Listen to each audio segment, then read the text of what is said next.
మా మేమైతే మా గణపతినైతే తీసుకున్నామనమాట. మా గణపతి వచ్చేసి 10 ఫీట్స్ 14,000 అనమాట. మేమైతే మా గణపతి తీసుకునే టైంకల్లా 26వ తారీఖు 10/6/11 అయిపోయింది. అప్పుడు తీసుకున్నామనమాట. అప్పటికే మేము ఎమ్మిగనూరు, ఆదోని అయితే తిరిగినాం. బట్ మాకైతే గణపతులు అయితే తిరగలేదు. అందరూ ముందే ఆర్డర్ చేసుకున్నారు.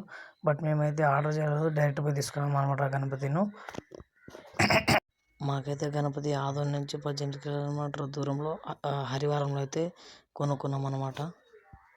అప్పటికి మేము సంత అయితే చేయలేదన్నమాట. నెక్స్ట్ డే మార్నింగ్ అయితే మేము మా ఊరు పక్కంతా అయితే చేసుకోవడం జరిగింది. అప్పటికే మాకు టైం 12 అయిపోయింది.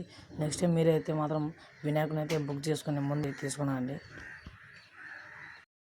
నేను ఈ వినాయక చవితికి అయితే నా యూట్యూబ్ ఛానల్ అయితే స్టార్ట్ చేశాను అనమాట. Please do subscribe. నా వీడియోలు అన్నీ చూడండి. దయచేసి సబ్స్క్రైబ్ చేసుకోండి.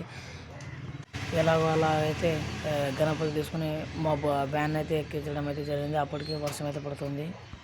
అప్పటికే వర్షం పడుతుండగా ఆ వర్షంలోనే మేమైతే మా వ్యాన్లో గణపతి ఎక్కించుకుని అలాగే మెల్లగా వచ్చేసినాము అనమాట.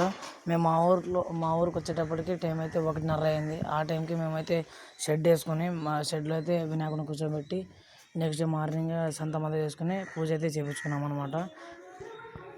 నెక్స్ట్ వీడియోలో ఊరేగింపు ఎలా చేసినామో, అలా మేము ఎలా ఎంజాయ్ చేసినామో అన్నీ చూపిస్తా. Please do subscribe our channel.